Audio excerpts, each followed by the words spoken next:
په 20 سپتمبر 2020 کې په ماڼک ژبه جلسه وي چې د عارف په حواله سره کومه خاموشي ده د ریاست یا د قاتلانو باندې کوم رحم دی د ریاست یا نورې چې کوم د ستونزې دي هغې په حواله سره په هغه علاقه کې د علاقې خپله جلسه وي د پي ټي ایم د ملګرو په دې کې به زموږ ملګري چې کوم د هغه شرکت کوي هلته ټولې پوښتنې ته خوست ته چې ورود شي او د امن غوښتنه ده وکړو د جلسې د پلټفارم نه په دا جلسه چې ده شرکت دا په تاسې ټولو پښتنو ملګرو غږ کوم چې په دې جلسه کې خامخا شرکت وکړئ او د واڼه د غیرتي خاورې په ننګیالو خلکو ځوانانو سپین ږیرو بوډاګانو په ټولو غږ کوم چې په دې جلسه کې خامخا زموږ سره شرکت وکړي د پښتنو په حجرو راغلم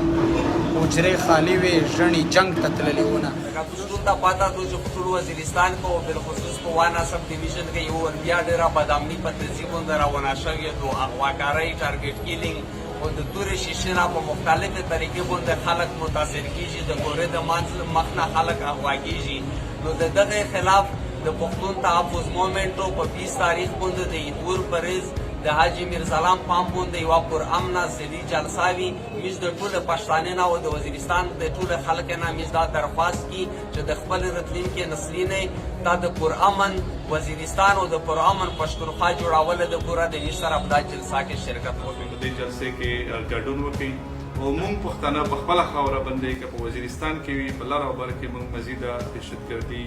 نه منو او نه د منلو وړ تاسو ته سره د خپلو ملګرو خواست کوو چې ممکنه وي په دې جلسه کې برخه واخلئ مزاحمتي غږ سره خپل غږ شامل کړئ مونږ لر او بر افغانانو ته او د پښتون قام هغه په قام مین او وطنپاله مبارزې کوونکو خلکو ته درخواست کوو